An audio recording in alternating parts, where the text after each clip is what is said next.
cheers, we coffees. yes. So you guys got vanilla latte and Americano. Yeah, right? iced Americano, Cool. vanilla latte. What are you drinking? One of my favorite always go-to drinks is the iced caramel macchiato. Oh, Always, it's just such a hard can't drink go to go wrong wrong with with. yeah. I mean, usually I don't blend it in either, but this time I did. I don't know, just it's my coffee, right? Yeah. Because caramel macchiato, it's a espresso on top, and then caramel on top as well. So Nice. anyways, I love that one. I make a lot of like iced shaken espressos, which are good too. Oh yeah. Americanos are always like usually my morning during the summer. Yeah. Or during the winter, hot or cold. Right. Yeah. One of my go-tos will be going to Double Shot and ordering an iced latte. I like to do it breve, and then I always ask them for an extra double shot. And then they say, well, it's already got 2 double shots in there. Are you sure you want that extra double shot? And I say, yeah, I want that extra double shot. Yeah. And they look at me and they're like, are we going for a heart attack today? I was like, not today, but I'll go ahead and take it, And I'm telling you, it's delicious. It's velvety. It might be 6 shots of espresso from Double Shot with some breve action, but it's bomb. I've recently learned that the caffeine intake for an adult is recommended no higher than 400 milligrams. I thought it was 300, so now I just got a bonus shot of espresso of the day. That's right. Yeah, so we're like, all right, we're not at our limit yet. Yeah. Right? I make jokes every now and then. I'm like, all right, today we've got a lot of work to do, so if you're not pitting by noon, let me know. I'll make you another coffee. Like, Yeah. That's awesome. That's a great way. Yeah, Yes. You could send that memo out to all your employees. 400 milligrams. Yeah, 400 milligrams. Yes. Don't go beyond that. We don't recommend it. Go see a doctor. Yeah, whatever. Anyways, so American Waste Control. Tell me a little bit about it. Like, what is it? Where you guys operate out of? Sure. What's the story? American Waste Control started in 1970 with one man with one truck hauling trash. His name's Kenneth Burkett, and he's a visionary. Now he didn't start American Waste Control to be the largest waste company in the state of Oklahoma. That certainly wasn't his goal. He started American Waste Control because, really, he wanted to get out of the bakery business because he was a baker and he was waking up early mornings, baking, donuts and baked goods, serving his customer base. And the bakery business, the restaurant business, it's a tough business. And so he was doing that for several years. And he had a customer of his named Paul Roberts who kept coming in there and he would say, hey, Burkett, you got to get in the trash business. Get out of this bakery, get in the trash business. And Kenny kept pushing him off. And then finally he decided, you know what, I'm interested in it. So he told Paul, he said, go find me a truck. And I'll do it. So Paul found him a truck, sold him some junk route way on the outskirts of Tulsa, which, 55 years ago, it was spread out. And Kenny started hauling trash in the streets of Northeast Oklahoma right then and there, 55 years ago. And today, American Waste Control, we have, 340 employees. We have a waste to energy landfill in Sand Springs where we create energy to the grid. We have honeybees out of that landfill where we produce our own landfill honey. We call it landfill gold. And we have the home of Mr. Murph, a recycling center in North Tulsa, where we process more recyclables than anyone in the state of Oklahoma, as well as for all the communities around Green Country, around Tulsa. And we've got the best drivers, the best welders, the best painters, the best mechanics, the best office staff, dispatchers in the industry at American Waste Control. Kenny takes really good care of all of his employees. And that's what it is. American Waste Control is a great place to work. And we're lucky to be in the city of Tulsa. And it's just a tremendous honor to haul trash in the streets of Tulsa. And when we're not hauling trash, we're, Talking trash. Exactly. Yeah, exactly. Whatever. Yeah. So what are you guys responsible for then? Yeah, I'm the CEO of American Waste Control, and so I'm over the day-to-day operations of the company, the landfill side, the recycling center. We have an excellent team of executives over all of our lines of businesses and various divisions. In addition to that, we're also in 25 states and growing, providing site services, dumpsters, porta-johns, storage facilities, temporary fencing for job sites all over North America. And that's a tremendous line of business that we just started about 3 years ago. And so if you have a job site, outside of Tulsa and you want American Waste Control to take care of you, we can do it now. So that's been a great line of business, growing. People want to keep doing business with us outside of Tulsa. And so that's why we started that line of business. What are you in charge of? I am Vice President of Marketing for American Waste Control, the landfill, the Feed Mr. Murph Recycling Education Program, as well as all of our other entities such as Tulsa Christmas Parade and all the community work that we do. We're doing a lot of educational recycling, going into schools, doing the tours at Mr. Murph, just kind of getting Mr. Murph back out in the world again. Since COVID, he kind of took a little bit of a break, and now we have revamped him and we're getting him back out there to see all the kids, and everyone's super excited to see him again. I don't know if you know, but I've deemed her a unicorn. I believe it. Yeah. Yeah. I do believe it. No, she's the white buffalo of marketing, no question about it. That's a compliment, by the way. Buffaloes are very sacred. We have a white buffalo, don't we, at the landfill? We do have a white buffalo at the landfill. That's true. Actually, we should name it Sarah. Yeah, put a name tag on it. I love that idea. Aw. And then we can get stuffies, just like we have stuffies of Mr. Murph, and we can give those to the kids too. Stuffies of Sarah's. Ordered, made in USA. Yeah. I love it. Everyone should have Sarah and Mr. Murph. Mr. Murph is wearing a Sarah buffalo. I love it. I love it. Yeah, but really, she is a unicorn, because in her role, you're speaking not just to one demographic or psychographic of people. You're speaking to 5 going on 6 living generations of people, all about waste, conservation, recycling. I mean, name me another business that is speaking to 6 living generations of people. It's unheard of. Yeah, there's not many. Yeah, there's not many. It's rare, it really is. And so, she has a monumental task. She has a monumental Everest that she climbs every day. Every day. Every day. There's a big gap between like when that first trash truck started doing its routes, like to 340 employees. I had no idea. That's a lot. How logistically speaking do you think that it got to where it is now, and it not take? It didn't seem like it's taken 2 generations, right? Well, Kenny really Still is the one. first generation, so It's still in one. Yeah. it's happened in his time, and he's still, and Kenny's still at the helm today. I mean, he comes to the every office day. 6 days a week. He'd be there 7 if he didn't have an iPad that kept him in touch with everything.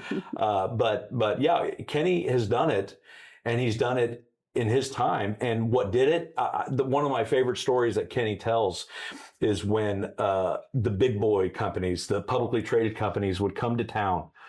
Because he was hauling trash in the streets of Tulsa before the big publicly traded companies started coming. So once they started coming, and I don't need to name them.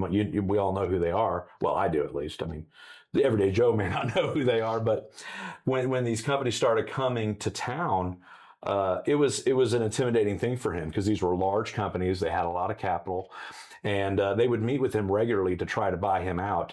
One of my favorite stories that Kenny tells is he was at a cafe on 31st Street near Yale, and he was meeting with one of their M&A people, trying to buy him out, and probably being a little intimidating to Kenny at the time, because he was a little guy.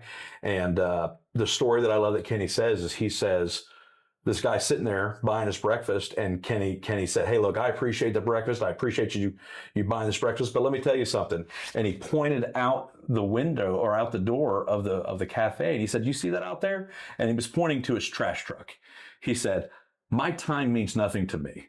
He said, "My customers mean everything to me, and I will drive in that truck all day long if that's what it takes to take care of our customers, so that you can't push me out of this market.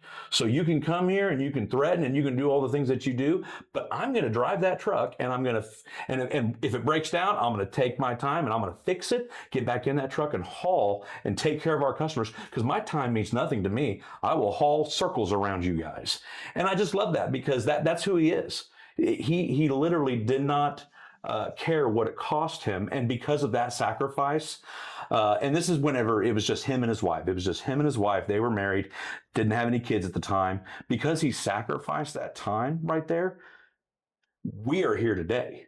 if it wasn't for him sacrificing during those early years and early decades, running circles around the competition to take care of his customers and then to start taking care of his employees that he brought on early on, none of us would be here today. So I remember one day I was leaving a little early so I could go pick up my daughters and take them to soccer practice.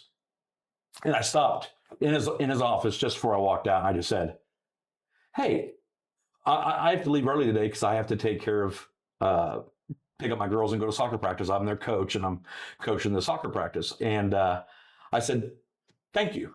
Because of your sacrifice early on in this company, I have the ability to go leave my job today early to go coach my girls.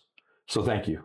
And it just blew his mind. He's like, yeah, you're right. I mean, because of my sacrifices, we're all here today. Mm-hmm. And it's just tremendous. And that's why. So that's why that happened over the course of 55 years. But the saying, 55 years later, you're an overnight success. Well, that's Kenny. It really is. No. That's wild. Yeah. A lot of people just think that it's just picking up trash or whatever, but it's a lot more than that too. Mm-hmm. So like, not only just picking up the trash and bringing it back, but what are you doing with it afterwards? So the recycling part, I know we've had some conversations about how important that is, right? So tell me about the recycling center and how, because that had to come into the picture at some point in time. Yeah. You had to figure out what to do with the trash afterwards. Right. And how to try to like make it economically friendly to where people aren't just like, oh, you're burying it in the earth, aren't you? Right. Mm-hmm. Well, Kenny's been recycling since 1987. So 17 years after American Waste Control started, he really started to see these materials he was picking up as a resource that could be reused and not buried. Mm-hmm. So we started recycling in 1987. The method of recycling back then was called kicking and picking. You dump the trash on a concrete floor and you just get in the middle of it. And you just kick and pick until you can find all the cardboard, metal, aluminum, you know what I mean? I mean, plastics. I mean, it was rough. But that's what he would do in a facility off of, in North Tulsa in 1987. Today, that facility now boasts, it's 5 times larger than what it was back then. It's the home of Mr. Murph Recycling. It's a $14 million machine that, through automation and robotic technology, sorts recyclables, cardboard, paper, plastics, aluminum, steel cans, it has glass. these amazing arms that will suck it up and sort it, It's really cool to watch. And we give lots of tours to students and anybody who wants to come by. There's a lot of businesses now that want it. They have their own sustainability task force within their company. And they all want to learn more about what they can do within their company to recycle and how to do it. So we offer a service for them to come learn more about it. We have the Feed Mr. Murph website where it has all the educational materials.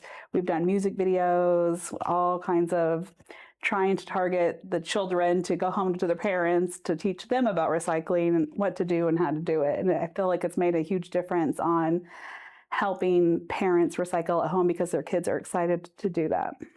Yeah, and a lot of people, it's almost seeing is believing when it comes to recycling because it all goes in one bin. It all goes in one cart. And so it's like, is that really recycled? And so to see it in person, and our VP of recycling, Robert Pickens, he is a genius when it comes to the recycling technology and explaining it and sharing how we do it. Oh, another really great secret in the recycling space with American Waste Control is, and a lot of people don't realize this, so let's get the secret out. 95% of our recyclables that we recycle stay right here in the state of Oklahoma.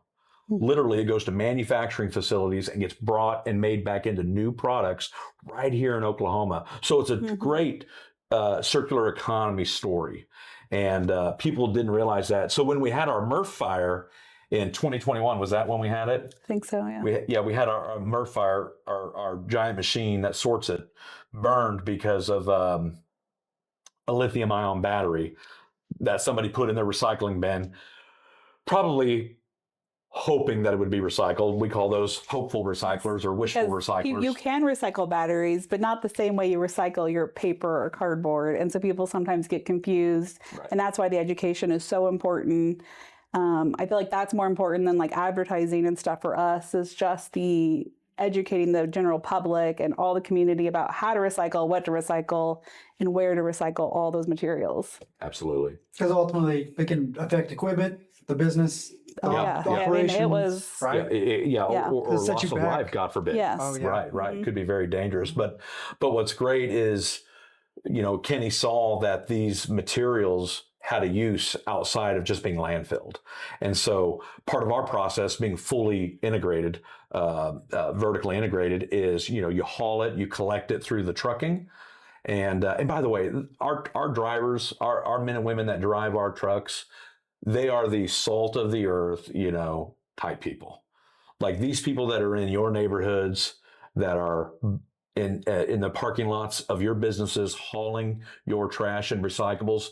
These are good men and women, and they're doing a great job, and are God-fearing folks, and they're the salt of the earth types, no doubt about it. So they're collecting the material, they're taking it to Mr. Murph. We recycle what we can, and what can't be recycled then goes to our renewable energy landfill and is disposed of there. At a landfill, it's basically a tomb for trash. So it's encapsulated. It has no access to groundwater. It's an entombment of the trash, and it gets covered daily with dirt. And it as trash decomposes, it creates a landfill gas, which is harmful to the environment. But what we do is we suck that landfill gas out of the landfill and put it into a scrubbing system, clean up the gas, and power a generator through a 24-cylinder Caterpillar engine that runs on landfill gas as opposed to diesel. And it spins that generator connected right to the grid and provides electricity to the Oklahoma Municipal Power Authority. What? Absolutely. Helps power Osage County. It's a tremendous thing.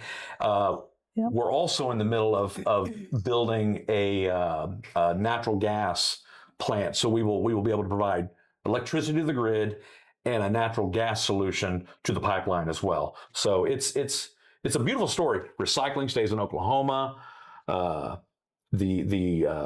And then the energy helps power Oklahomans and their homes. I have no idea. Okay, so like in the landfill, imagine like a pill, cut it off, and you put it in there, and it's like capsulated into the ground.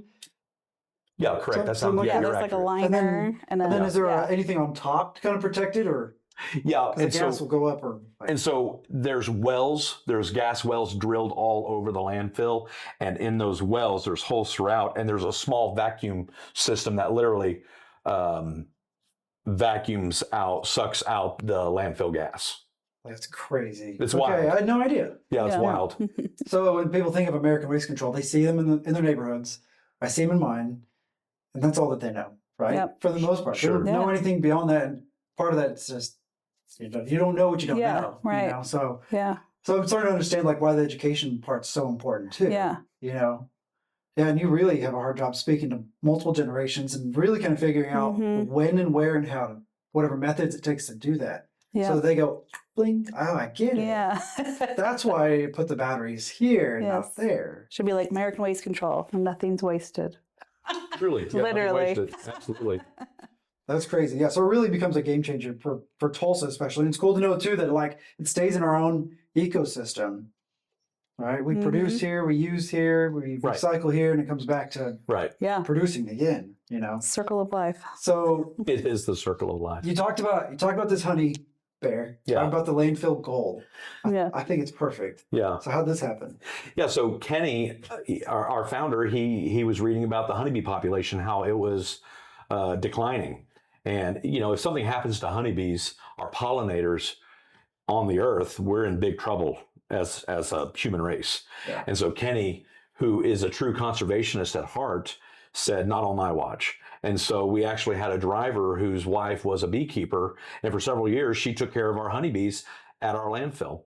And she retired. And so we recently partnered with a nonprofit group who would be a great interview, by the way, Up With Bees, founded by Adam Abel and Darren Cowan, both two business leaders in the community and great men. And I tell you what, it was so funny whenever I was speaking to them before. I didn't really know them when we first started talking.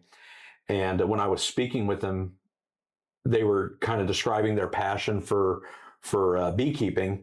And they said that they really realize that when they come across someone who is, a little stressed out maybe, or having a hard day, they say they often think to themselves, well, they just need some bees in their life.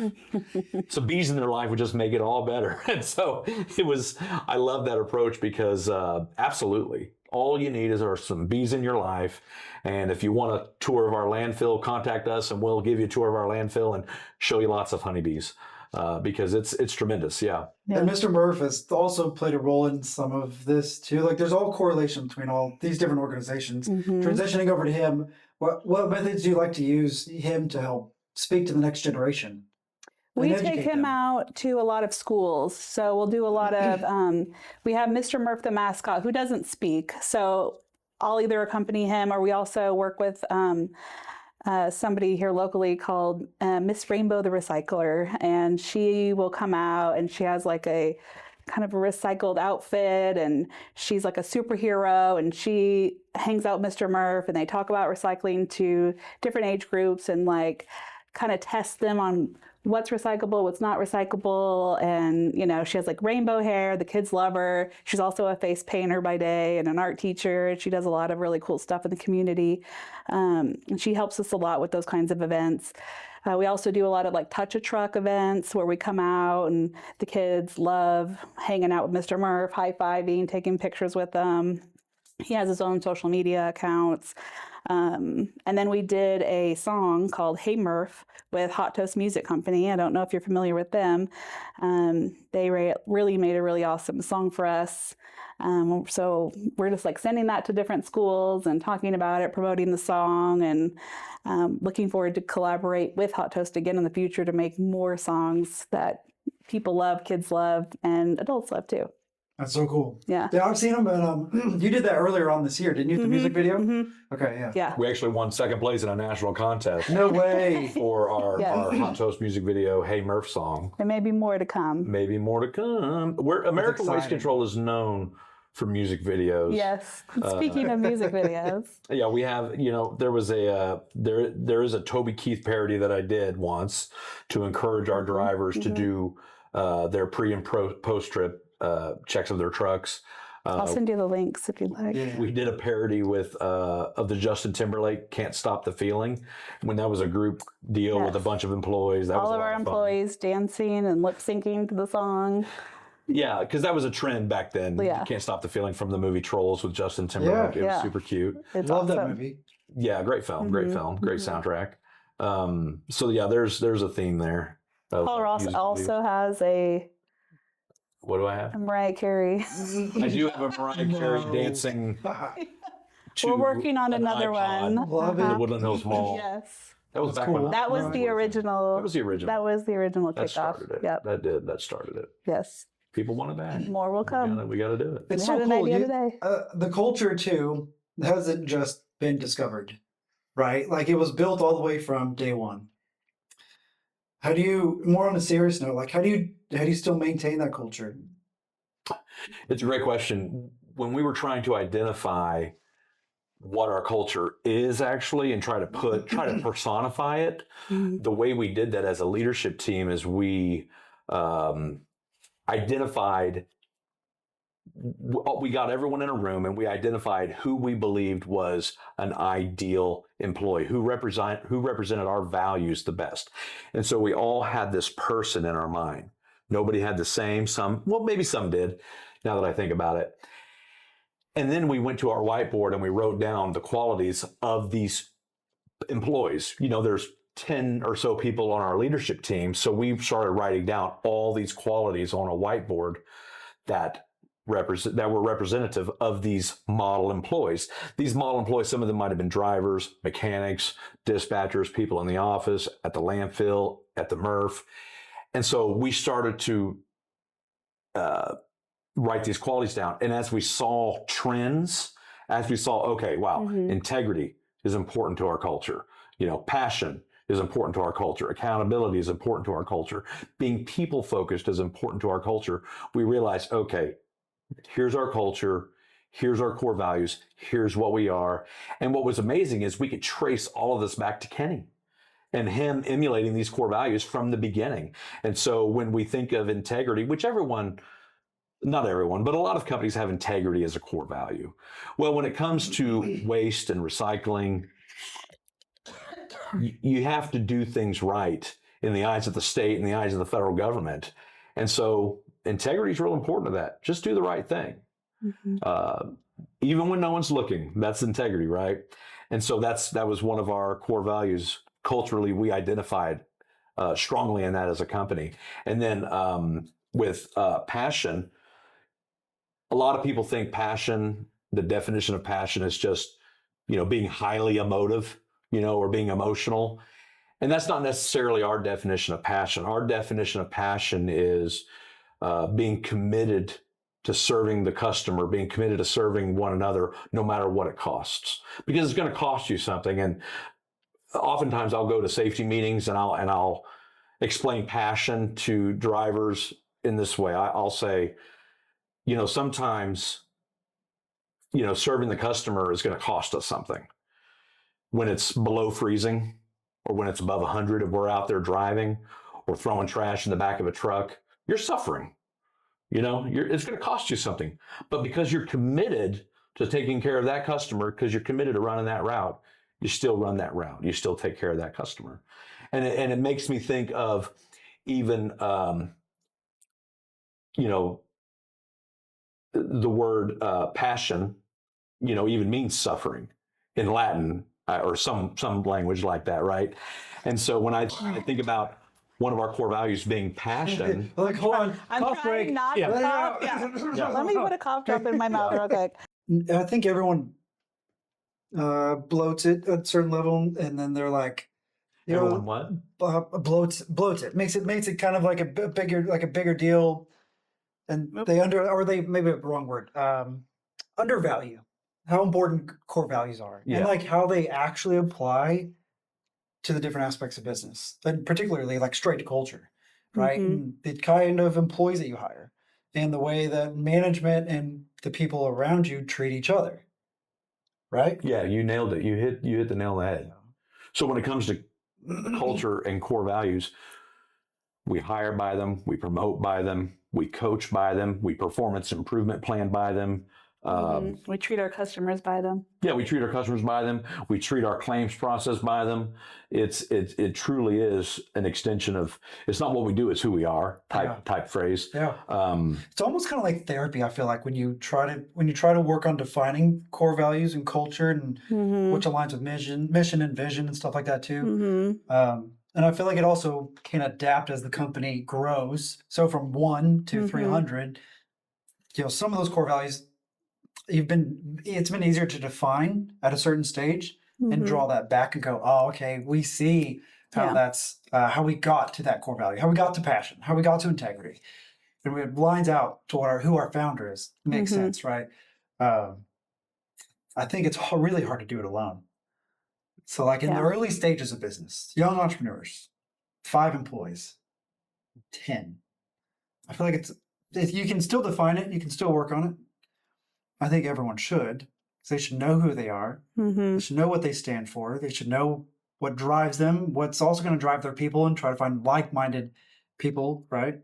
But I think trying to apply that in different stages of business from 10 versus 300 is different in the application of that, right? Yeah. Would you agree? Kind of having to force them a little bit to like, okay, this is the project we're going to do. How does this tie into the core value we're looking at right now? Or how, if we're going to sponsor an event or do a community event, like how does this correlate to our core values? And then we decide if we want to do it.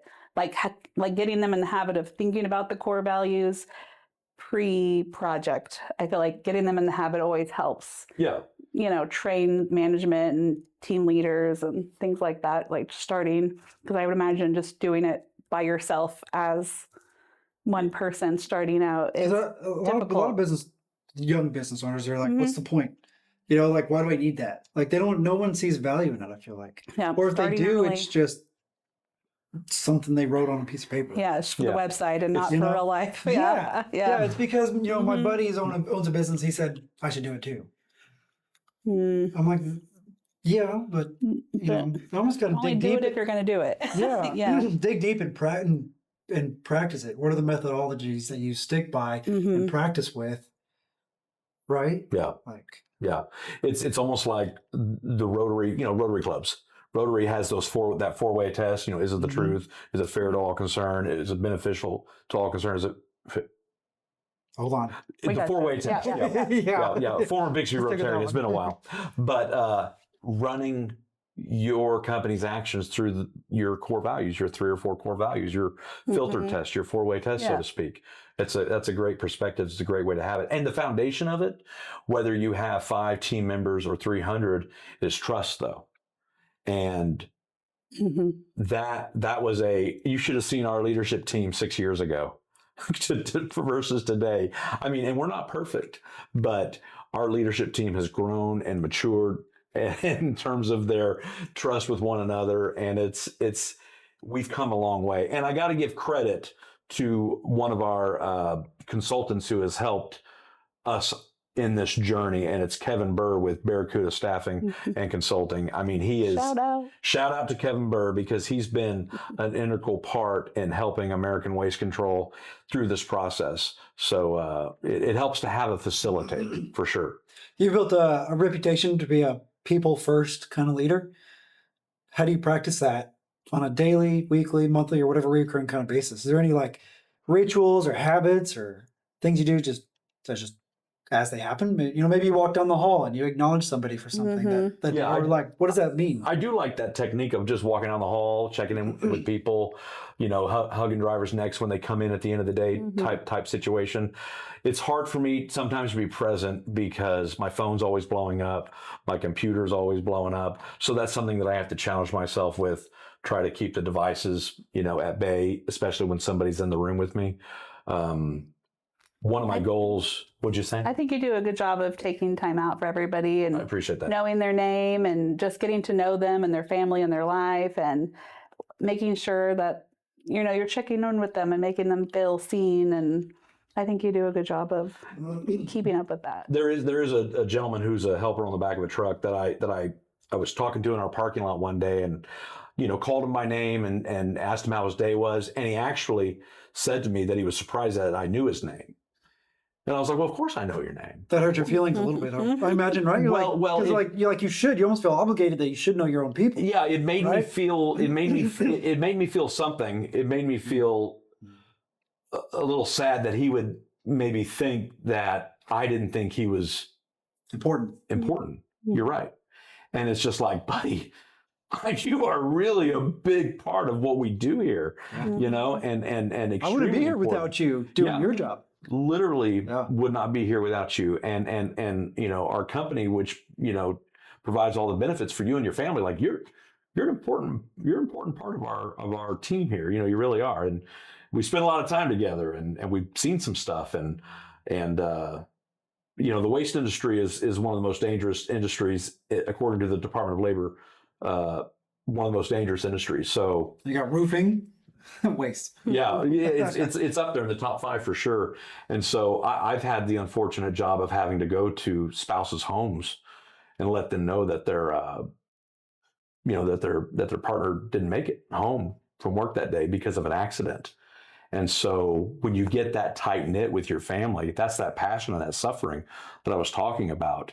You're not a number at American Waste Control. You know what I'm saying? Like, and I don't want to overuse the cliche of your family or we treat you like family, but we spend more time with each other than we do with our own family sometimes in the waste industry, taking care of business. I mean, people work, 50-hour weeks and we're open a lot.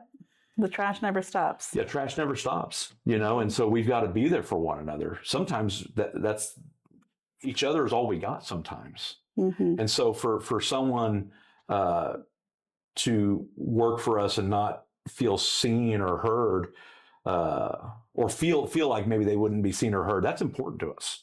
You know what I'm saying? That like Kenny literally is at home thinking about the guys on the back of the truck. Kenny is literally at home thinking about the guys that are working at Mr. Murph, sorting on the line right next to the robotic technology. Because we have great robotic technology, but don't get it twisted. We also have 35 men and women on that line that are taking care of business and doing the quality control. We can't do it alone with robotic technology. We got to have these precious people on the line doing that. Kenny is at home thinking about the people that are out there picking up litter at the landfill, because our Oklahoma winds take our Oklahoma tumbleweeds of plastic bags, and we got to go pick that stuff up. You know what I mean? Like we don't take any of these people for granted, and that's just an important. That's part of our culture. We want people to be seen, to be heard, and to know that they're important to us. Which is why we have a company party at least once a year where we gather everyone up and their spouses, and we celebrate. This last year we had an '80s prom. I think I heard about that. It probably did. Word got around town about this '80s prom. It got pretty rambunctious. No, not really. We had a good time. It was really fun and really special. And I was born in the '80s, so I think it's one of the best decades. It's a great decade. So that was a blast. So, we really try to make it a part of our culture and just let people know that they're important to us. They matter. When Lance Arnold, chief of BA Police, he's fairly new to his job. So he just got the chief position in the last 12 months. And one of the first things that he did was he spent weeks just riding with the guys out there, just riding passenger. Oh, that's great. And listening to them and talking to them and seeing what they're like, and what are their struggles and what do they enjoy and all that kind of stuff, and just building relationships. And he did the same thing around the office. And he will still go pick up trash, if he needs to, or do whatever he needs to do with the guys, because he's no better than anybody else, right? Really humble guy, because I think a lot of times too, I admire that, because a lot of managers, directors, supervisors, GMs, directors, whatever, almost kind of sit on their high horse, and they're also not willing to work next to the guys next to them, the ones who are the backbone of the company or the backbone of the city. You're right. Or whatever too. So I can appreciate leaders who do that too. There's some sort of balance that you guys, especially you two in your role, of operational efficiency and then still maintaining that strong sense of company culture. So I kind of in the aspect of understanding of my phone's blowing up, but you're important too. Does that happen quite often? I assume still. Yeah, that's a really great question, because like you said, company culture, but also operational efficiency. When somebody's out there hauling a route, we're not comparing their efficiency to someone else. We're comparing their efficiency to themselves. Because of integrity, they should want a desire to be able to haul that route as efficiently as possible.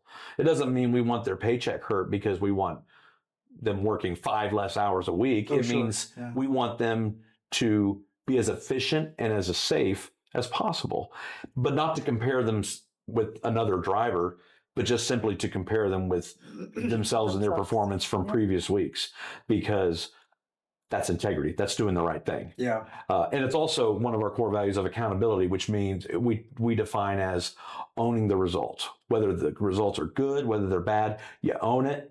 If it's good, own it and know you did a great job. If it's not good, then own it and realize you can learn from this opportunity and just get better in the future.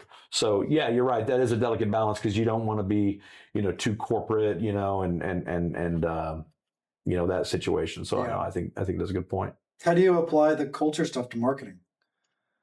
And that's a pretty that's almost a pretty tactile question though, because how do I say that again? Sorry. How do you apply some of those culture aspects, some of those core value things to marketing? When and where would that apply? I think a lot of it is, like I said before, with the deciding what events we're going to do, or deciding where to concentrate my focus on, is what needs me more at the time. Does it need, sometimes it'll be everyone in the city of Bixby is recycling their air filters. So, you know what I mean? Because we can see that kind of data from our recycling, where do I need to educate? Where do I need to be at more? You have access to data like that? Mm-hmm. Oh, yeah. Yeah. Oh, wow. Tremendous. Yeah. So are we getting more contaminated loads from this city or that city, or what kind of things is it being contaminated by? Like, those are the kind of things when I learn it, I need to focus my social media presence, our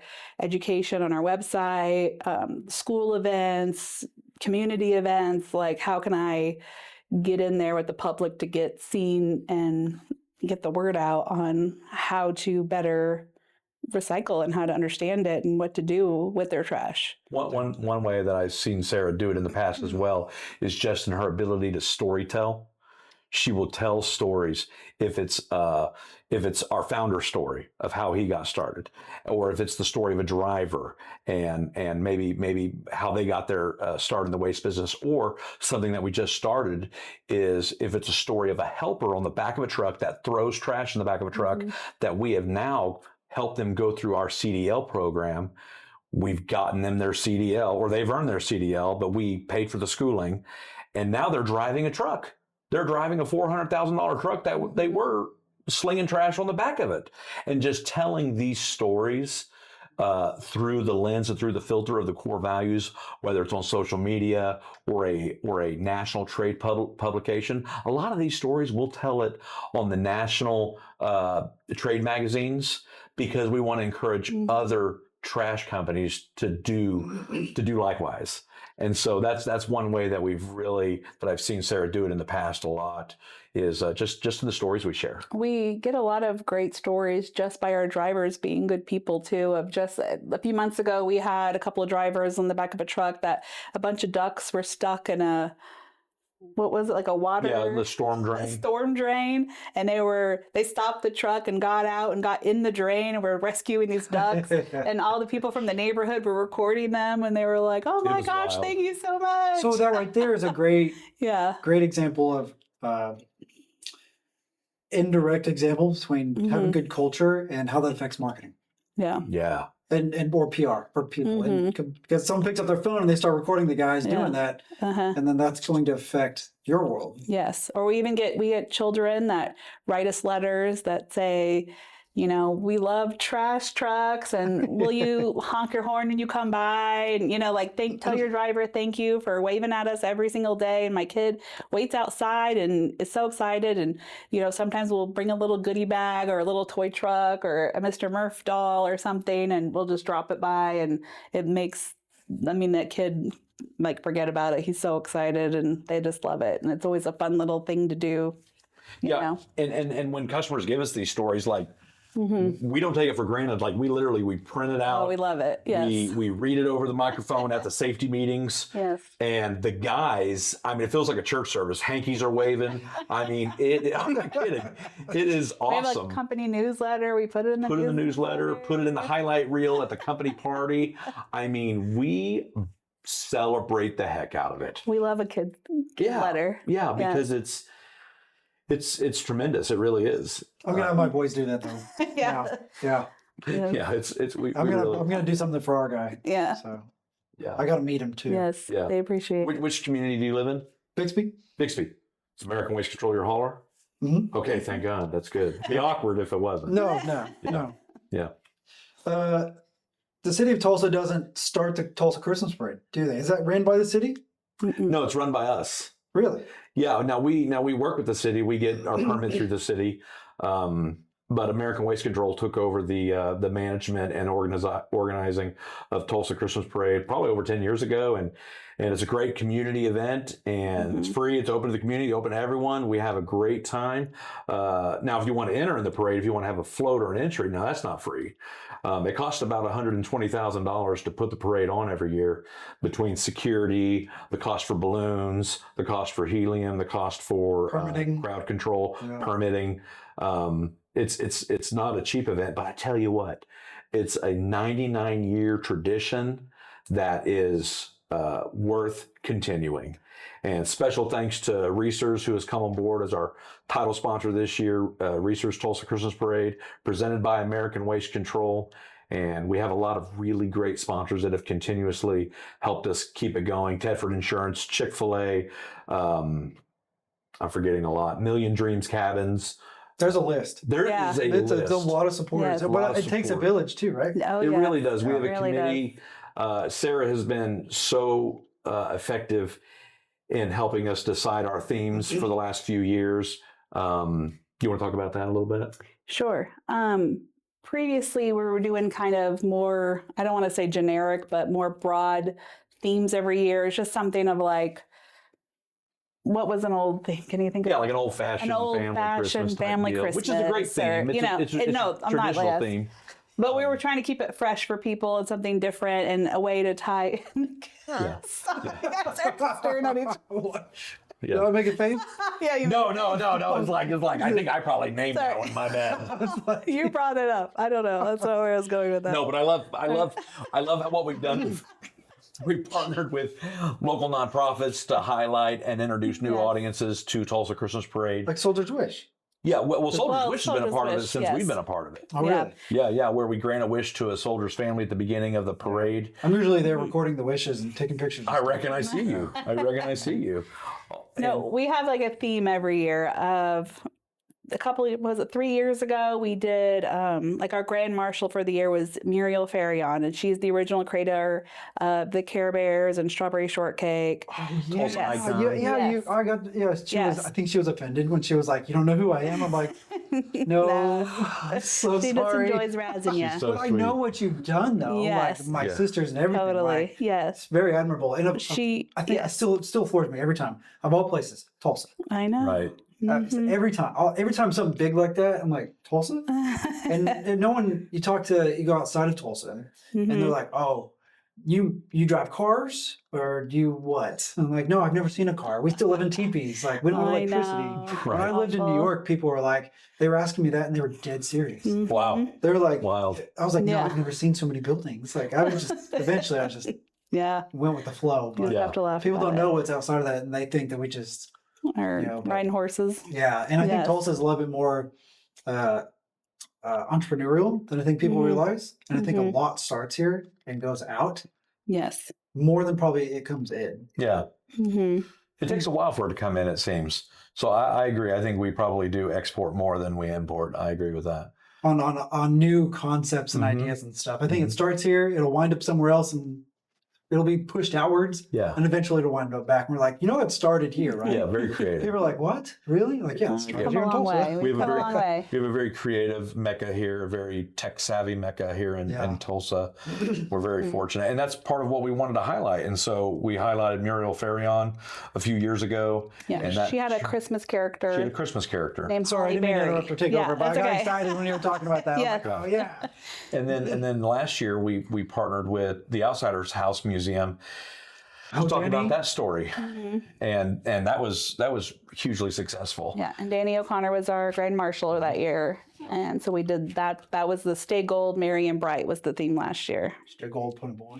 Yeah. Yeah, you see what we did there? Yeah. And then this year we partnered with the church studio, and Teresa Knox is our grand marshal. She is a phenomenal Tulsan in what she's accomplished and is accomplishing. And our theme for the 99th Tulsa Christmas Parade is OklaHOME for Christmas with the church studio, and a super special theme. We have our own song, OklaHOME for Christmas, which is our anthem for the parade this year. Recorded at the church studio by Tulsa natives, Voth, and just really, Yes, the really song will exciting. come out November 7th. It comes out. Right on. And so that's very exciting. It's our first official Tulsa Christmas Parade song. And so they'll be performing it at the parade this year. We're very excited. Yeah, we are. I think that's going to be really cool. So However, oh, go ahead. I was just going to say, however, And then next year is our Nothing. 100 year. nothing compares to the 100th Tulsa Christmas Parade, which is next year. I can't say what's We being can't planned, say. but I can tell you that it's Going to be epic. It's going to be great. Gotta make this year a little mediocre. So the next year's even better. nothing's Well, mediocre. what's amazing is after every year, we always say, how are we going to top it? Yes. Because it's just so incredibly special. Oh, yeah. You know, I mean, we stage the TV area. The live stream area is right in front of the Public Service Company of Oklahoma's building. They're a great sponsor year after year. And it just keeps growing from there all along the mile parade route. And we have over 100 entries the past 3 years. Yeah, now. it's just been tremendous. So- So yeah, It's definitely not lackluster in that department. definitely not. But what were you gonna say? I was just going to go move on to a little bit more of a personal note. Sure. Good with that. Okay. So Yeah. talk about OklaHOME, talk about Tulsa Christmas Parade. Covered a lot of stuff like the American Waste Control and its history, kind of like what you guys do in your roles and stuff. And that's great, really, on the business side. You both have kids, Yes. right? You have kids? Yes. They're still at home? Oh yeah. And you're coaching. Yes. Okay. Yes. Now I'm only He 43 has now. 5 children. I So do. you're only 10 years older than I am. Yeah. Yeah. I I have don't- 5 kids. How many kids you got? 3. 3. Okay. I'm also the oldest of 5, so I understand you. Okay, a yeah, little yeah. bit. You understand, but You you don't see, get bored. Once you have 3 kids, you might as well have 5. You might as well 10, just keep going. Yeah, because keep going, baby. the Like, chaos starts with the 3rd. You know. well, we hit restart 10 years later. Okay. So we have his, hers, and ours. Right on. So now's the time to decide because she's 2. So it's like, Oh yes. you know, Just before do you it. like, If either you're thinking you, about it, just you go. think for about it, it. just go for it. She's like, I'd have all your babies. She goes, just keep me at home. Yeah. Yeah. So I was like, oh, you're a great mom. So Yeah. So Wonderful wife. so I have 5. They all go to Jenks, and are awesome 3 boys. And my oldest, he's he played football and was in show choir, the Trojan-Airs, and now he's just doing Trojan-Airs. And when he's not at Trojan-Airs, he's working or he's lifting weights. And then and then you know, my second, he loves to game and he loves chess. And my third, he loves to he's really gotten into vlogging recently. He hasn't posted them, but he's created these great vlogs. They're hysterical. They are so funny. I tell him, I said, you got to get permission from your friends to post these because these are funny. These are really entertaining videos. And when he's not doing that, he's running around. He knocks on doors in our neighborhood and he asks to clean out their gutters or wash their windows or mow their lawn. He's a little entrepreneur. My third is, and then my girls, they play soccer on the same team. I'm their coach. I have 2 assistant coaches that are tremendous. oh, that's cool. But they're playing soccer and they're doing excellent. And so my oldest is 60, my youngest is 9.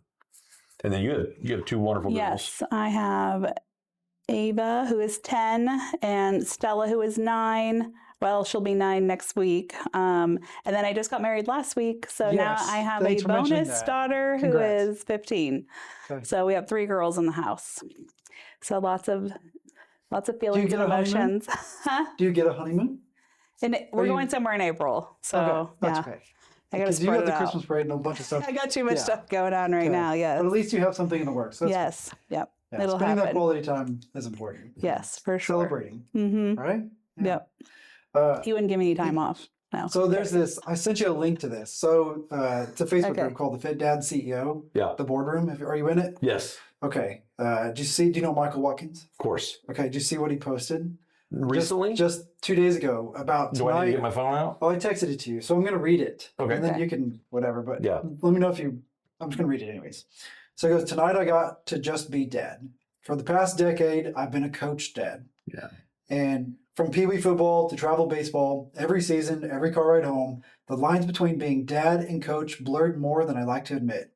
I coached because I loved it, because I wanted to pour into my son and the rest of my boys, the same way great coaches once poured into me. But man, it's a tough balance. You're correcting, encouraging, teaching, motivating, and all while trying not to let the dad heart take over the coach brain for getting too loud. I failed at it more than I'd like to admit, and I think that every dad who's coached their kid knows exactly what I mean.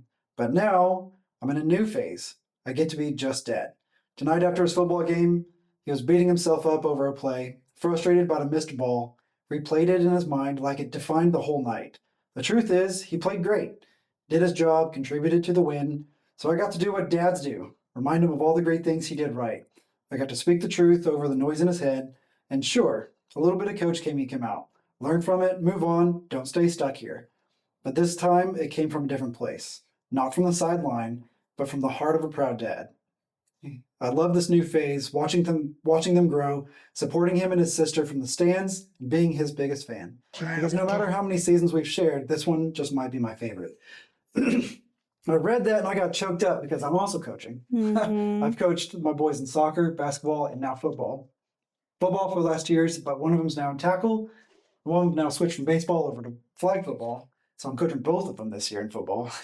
So we Wow. got 2 games on Saturdays, coaching during the week and stuff. And so it's like my wife, she's like, why don't you not coach this year? Why don't you just enjoy it from the stands? I'm like, okay, I could, but 1, they've asked. 2, I can do it. And I want to be there with them. I want to do that.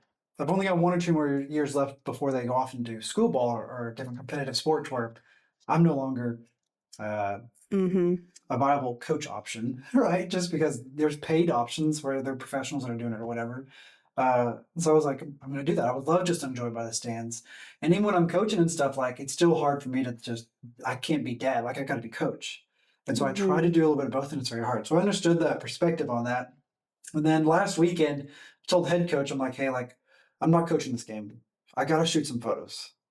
Because I'm like, if I go through this whole season and I don't have like really good photos of my kid playing sports, I'm going to be upset. I'm like, I have a really nice camera. I have the skills to be able to do it. If I paid somebody to do it, it'd be pretty expensive, I would imagine. And so I'm going to take this on myself. And he's like, yeah, I'll coach. I'll call the plays or whatever it is, But do you relate to any of this? I read that same post that Michael wrote, and it choked me up too. Let me ask you a question. You said they asked me to coach. They asked me to coach, is what you The said. boys, yeah. So that's who I was going to ask. Who's they? The boys. Your boys. Our boys, yeah. Yeah.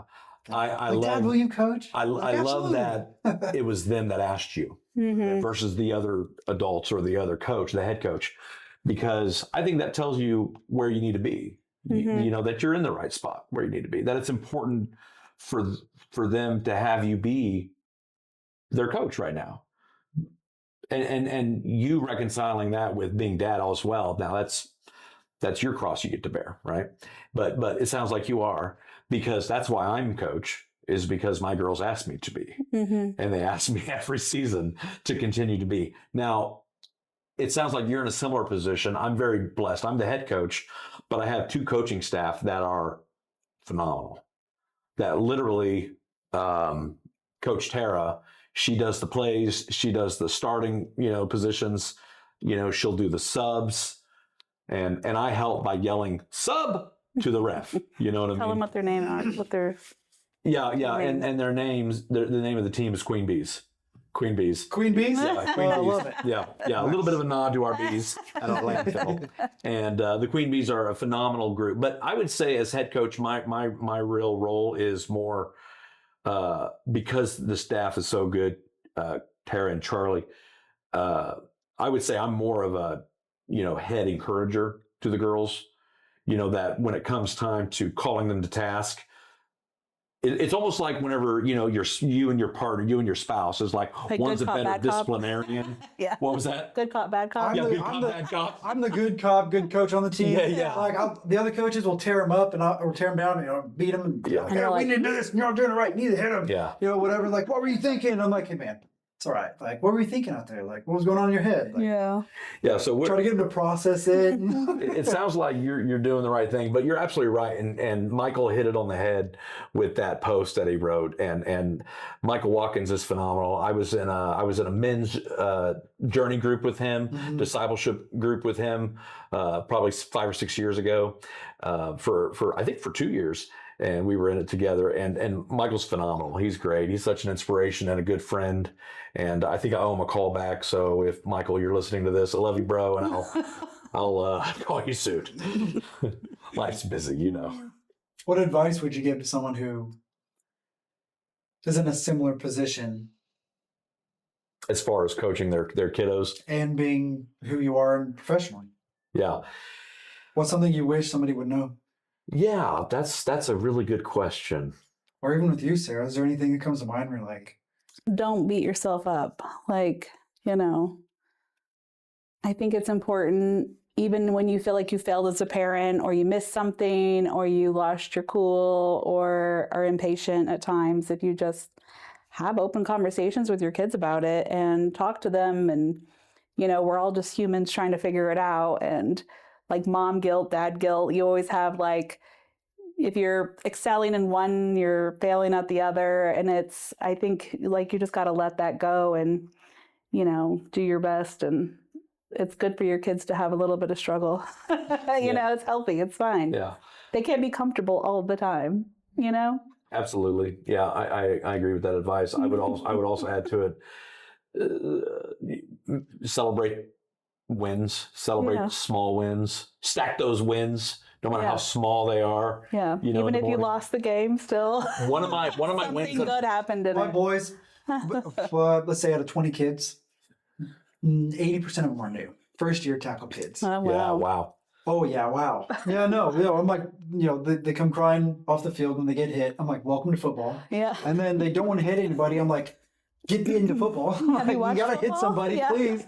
We've been shut out every single game this year, Aw. and they quit. Last game, they quit the first 5 minutes. First 5 seconds. Oh, no. First 5 seconds kicked off. They got a touchdown, and they just started walking after that. And I started talking with the coaches, and I'm like, all right, we That'd be have hard to to figure out a watch. way to encourage them and to Mhm. motivate them, so on and so forth. And before the game, I was talking with the coaches. I did this fun thing where I had a microphone, and I was like, hey, we're out here and, knee highs, whatever, football, or Glenpool, wherever we were. And like, this is so-and-so, welcome, trying to do an ESPN thing. I did like a little interview with them back That's and forth, cute. made a video, and showed Yeah. the parents and stuff. And each one of them had already lost before the game started. They were like, I was like, what do you expect from today's game? They're like, we're going to lose. We're going to die. And 4 of them were like that. Eventually, I'm like, You're all like, right, I'm not doing this "Come on." anymore. Like, yeah, I was like, well, that's not very good Help me advice. help you. What would you tell your teammates here? They're like, well, we need a hit. And, Need a Jerry we need to Maguire work- moment. Yeah. But the encouragement part of those boys, like their spirits are just crushed. And it's so hard when they're most of them are all Yeah. brand new, and you have a couple stars, and then they don't get their moments just because it's hard Yeah. to balance that. But Oh, yeah. Yeah, it's hard to fall in love with the game when you're because that's part of my job as a rec soccer coach is I just want them to fall in love with the game. I want them to have fun. yeah, So in that scenario, it's hard for them to fall in love with the game yeah. when they feel like the floor is being mopped with their rears, for sure. And they're trying to learn. And the we've had plays. seasons like that too, even in rec. But the Queen Yeah. Bees come back stronger, Yeah. We decided not to go to the playoffs. Yeah. I don't think that would be the best idea. But yeah, and I know they're trying really hard to learn the plays, learn the positions, and Yeah. also when we get to a short team of 14 kids sometimes, because Right. a couple of them aren't there, then it's like now you're playing 3 positions. That's right. And you're playing the whole game. And now I've got to teach you not just one position that you're good at, or maybe 2. I've got to teach you 3, and maybe 2 positions on each side of the line. That's tough. And now you've got to learn the plays for each side of them. Now, what to decide when this happens in the play, how to adjust by it. And so eventually now me and the coaches are just kind of like, let's just have fun. Yeah. We're now going to learn. We're going to have fun. I was proud of my son's one of the 2 quarterbacks. He's also playing another position on defense, and so is the other QB. They, of course, move around. But I was teaching him and the other QB how to decide what to do on offense before he calls the play. What's the defense doing? Do you see any jokers? See any guys that are trying to blitz? Do you see 2 or 3 guys heavy on the left-hand side versus the right? There's a play saying you're going to the left. You have 2 or 3 heavy guys on the left. Push that play to the right. Call it. Tap the lineman on the butt. Tell him you're going to the right. Tell your running back here. You're like, hey, we're going to shoot it right. I'm going to pretend to go left. Call an audible. Play That's a lot of moving parts, though. Yeah, but they did it. That's fantastic. They did it, and it worked. That's And great. then they were proud of Foreign themselves when they language did it. happening right now. Right? Yeah, well, yeah, I no, think, you're- but if you get what I'm Right, saying, yeah. No. either way, but yeah. no matter any sport, it could be soccer and basketball. It could Yeah. be, hey, I see your guys over here. He's really tall, he's really quick, and I'm going to trick him and see that we can pretend to get him the ball on this side of the court, but instead of that, we're going to fake it here and move it over there. So then we get that guy thinking he's going to the right side of the court. Or, same thing, similar strategies in soccer too, that you can do. But I don't know, the motivation side of it and the encouragement and the autonomy or decision-making power that I want to instill in the boys to be like, hey, That's what they're learning. you are Yeah. here to learn. That's And right. I Yeah. want you to have the confidence to be able to play and have fun with it. Yep. Right? So if coach and the coaches and I are on board with this too. If it's, hey, we say Rob over left and this is a run play to the left, Mm-hmm.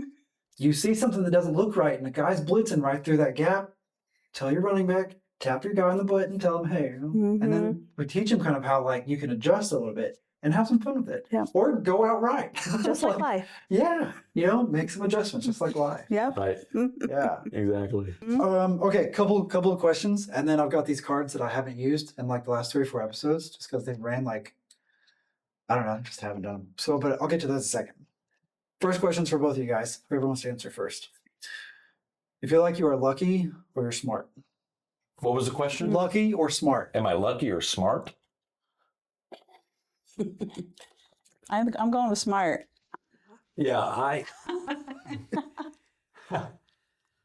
For so many reasons. yeah, that's a good one. I mean, I'm not a big luck person. I think, but I also don't know that I'm a smart man. Smart trash man. Yeah. He's somewhere in the middle. Yeah, I think I'm very blessed. Yeah. I think I'm very blessed, and you know, people could ask Kenny, is he lucky or smart? And I think the story I gave earlier, where he met with that competitor who was trying to intimidate him, his answer was, I'm just going to work my ass off Yeah. and run circles around you. So I'm just a hard worker. I think you know, my mentors have taught me to work hard and outwork competition. So I think I've worked hard. I think I'm very blessed. You know, I think I've just made a lot of failures in life and learned from them and kept moving. You know, it's like I like to learn the hard way a few times just to be sure. yeah, and maybe then 5 or keep 6 going. times. Yeah. Maybe not that many, My but- mother would tell the story about how she's like, I told you don't touch the stove. It's hot. I'm over there like, Yeah. Yeah. yep, you're right. It's hot. Yeah. Mm-hmm. Yeah. Yeah. That's a boy, you threw me for a loop there with that question. Golly, what's your next question? Yeah.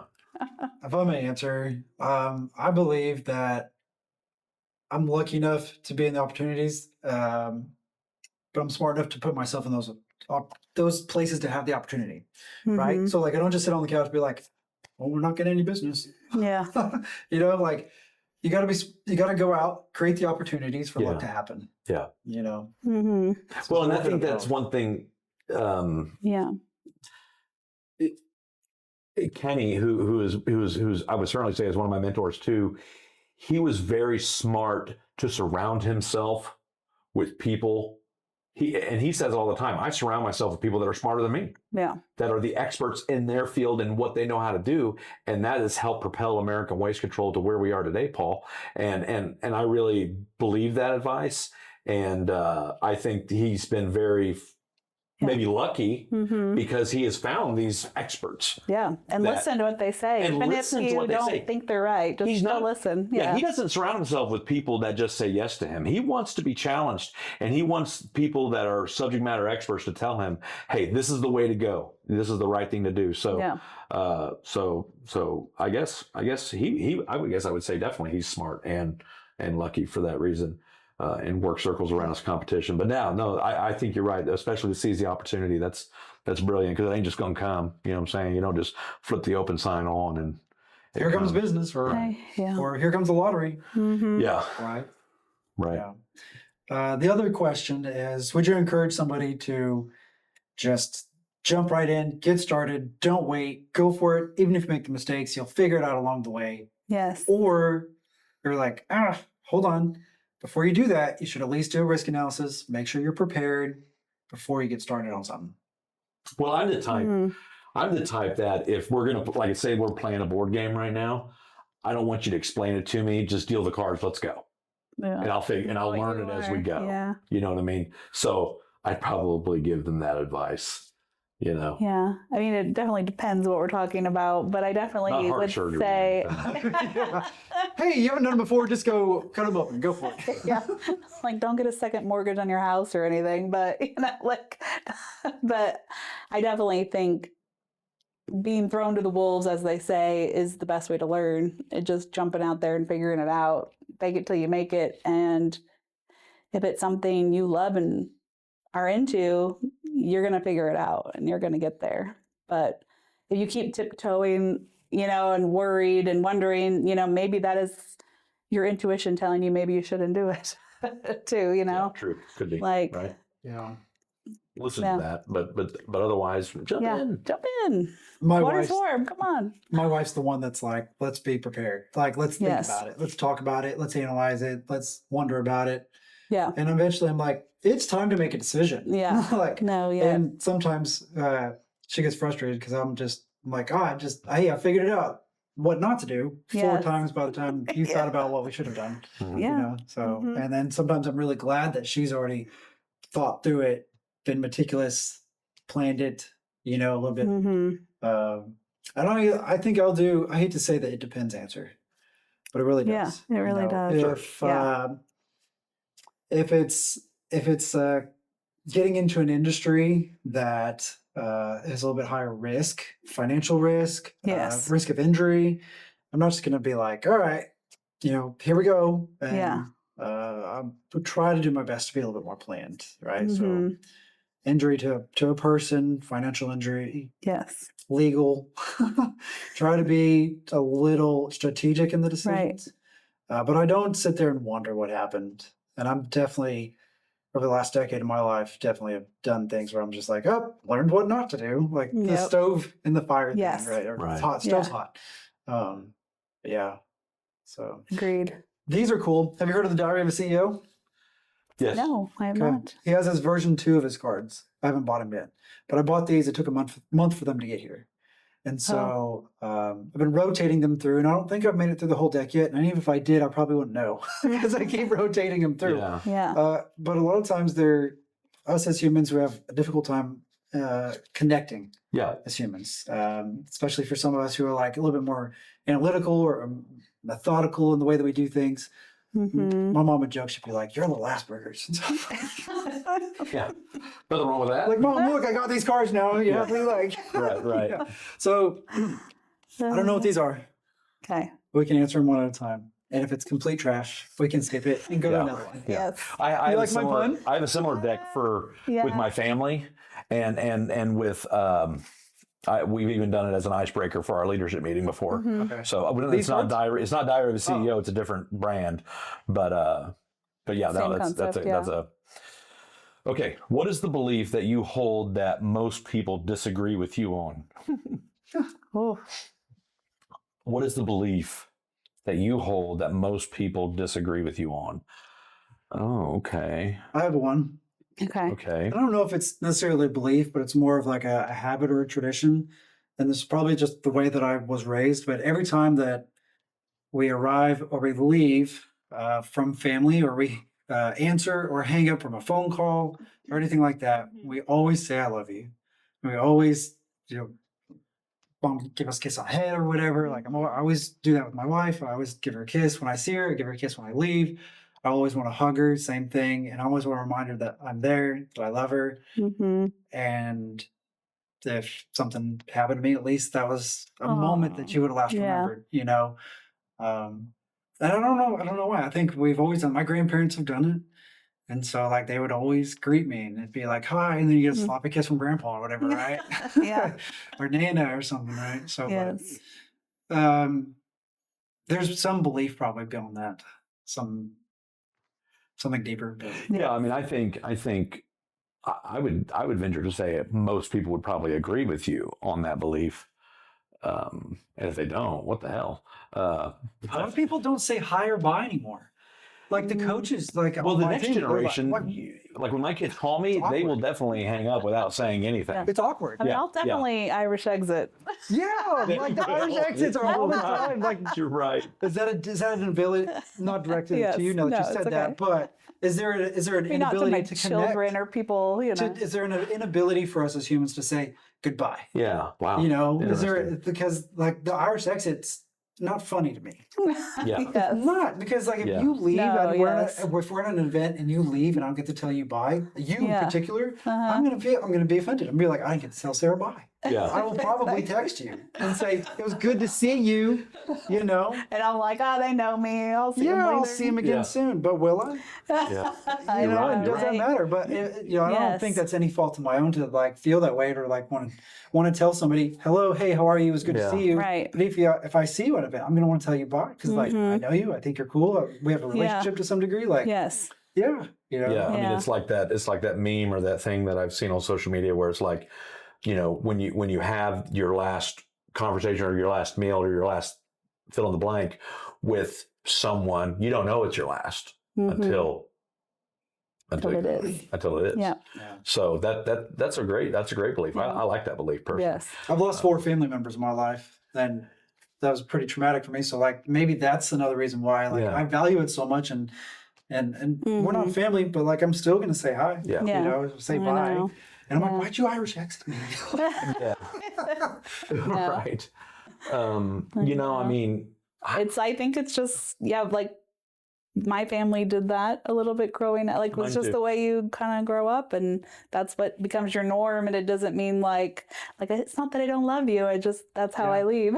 Yeah. But sometimes it's like I gotta hurry and bail quickly, and then I'm like, if I say I'm gonna leave, everyone's gonna be like, "Don't leave, not yet," you know. And then you have the weird guilt of like, "Okay, I should stay longer," or something. You know, like all the things that run through your head when you do those things. But You feel guilty explaining yourself that you gotta yes, leave. I have another life I have to get to. Yeah. You know, or whatever else it may be. But I try to be better at that. I have gotten better over the years, but sometimes it still happens, to be honest.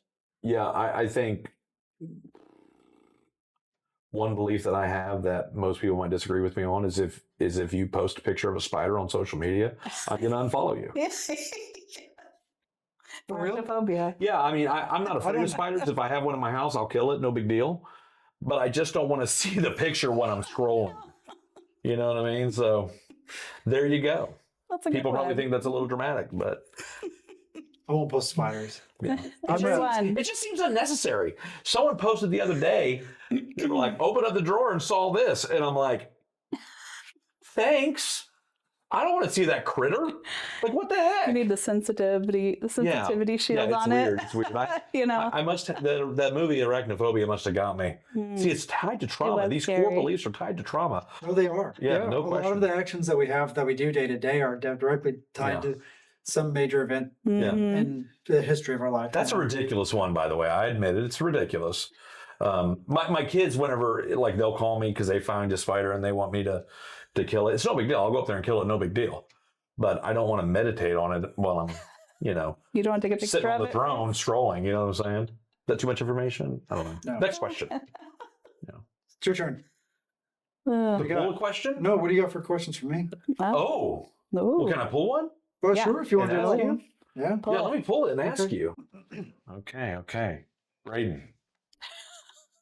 Do you think your younger self would be proud, look up to you now?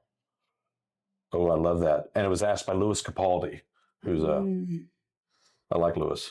I do, but I think he would also be disappointed about where I'm at now versus the vision that I had. Oh, what was the vision? Yeah, talk to me more about Yeah. this. I think some of that would have been in a little bit different place, both financially and then hopefully not some of the. I wonder too, some of the traumas that I've got have been unintentionally done. Some of the actions, for Mhm. example, you go out and you make a bad financial decision. Okay, well, you didn't do that with the intention of it being a bad financial decision. Yes. You hoped for the best of that, but it turned out to be bad. Mm-hmm. You didn't know until several years later, like, that was a bad idea. Yeah. Yeah. Or it could be an asset purchase or whatever. So like, there's some things like that. But then I think I would look up to myself. If I knew the same thing I saw him, I'd be like, dude, you should have done that. But outside of that, I know that he would be proud of like the growth that he had Mhm. compared to then, maturity wise, emotional maturity wise. Mm-hmm. Yeah.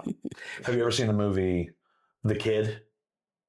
It's starring Bruce Willis. So It's a Disney movie. Yeah, isn't that where he grows up to be an adult like overnight from a wish that he did?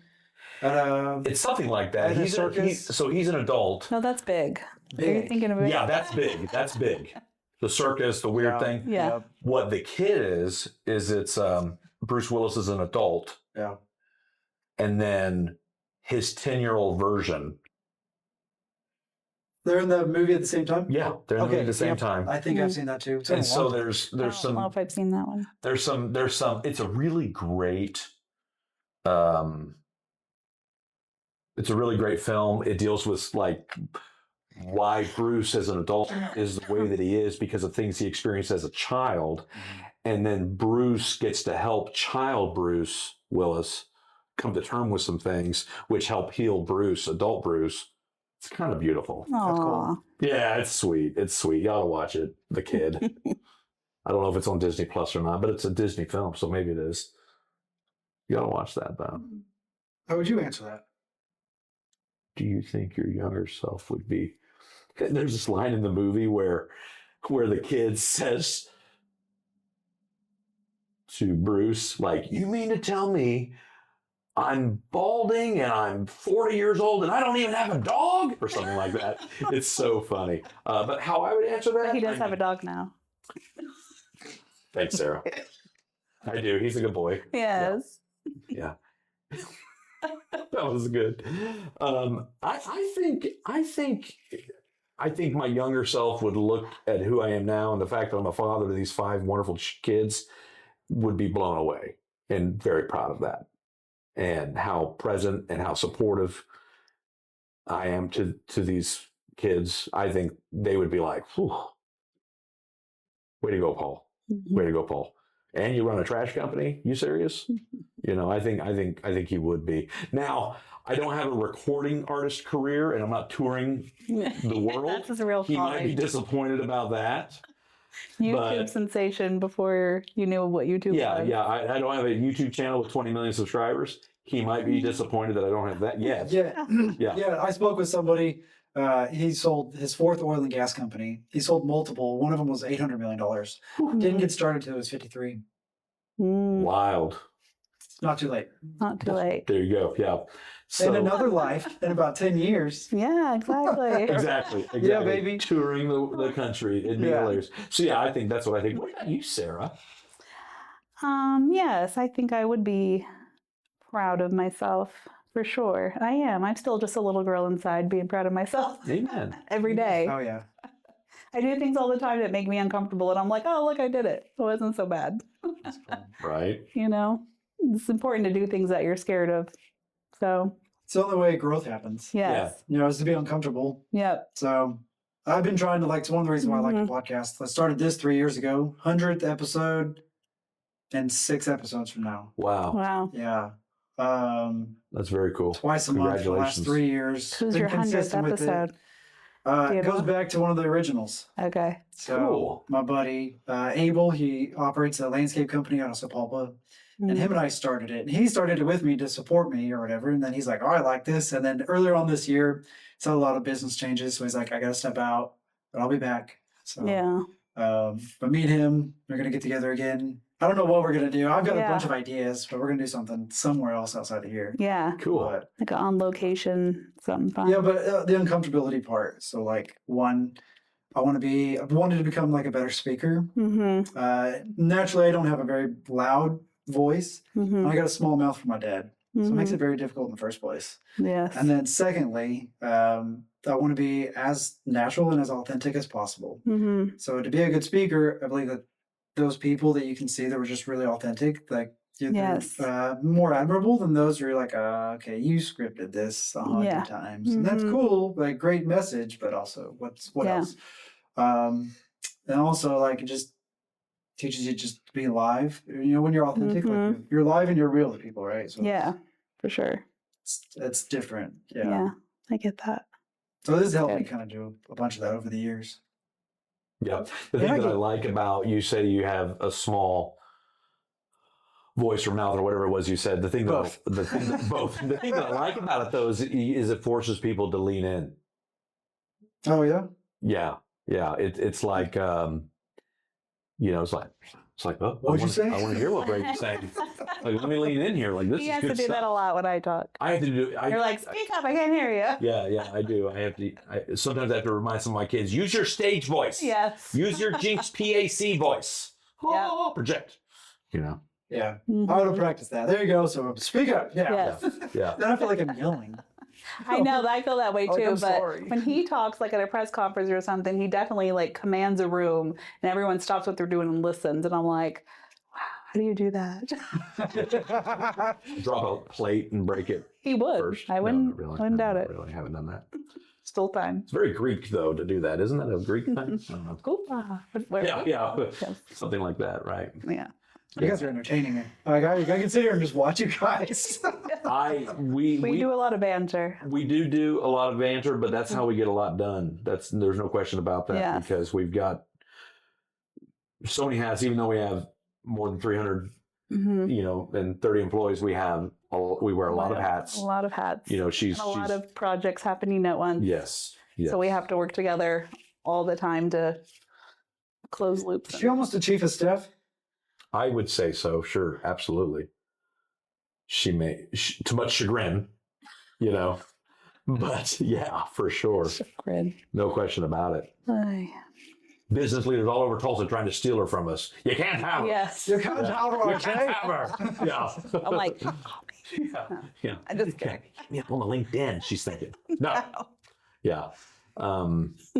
Hey, you get a DM. I need a help and then sign. just reply back with a GIF of him just being like, Right. Exactly. Exactly. We did that in a Zoom the other day with some people. We were in a conference room and we had them on the big screen on a Zoom, and I wrote on a piece of paper "help" real big, and I just held it up to see how long it would I take. got a better GIF. That was hilarious. Remember Jurassic Park? Right. Where he's like, what's the magic password? Yeah. Yeah. Get that GIF, put your face on it. Good Yeah. one. Good one. I love that one. Oh yeah, I do remember that. Now that I got it, it just Yeah. clicked. That's a good one.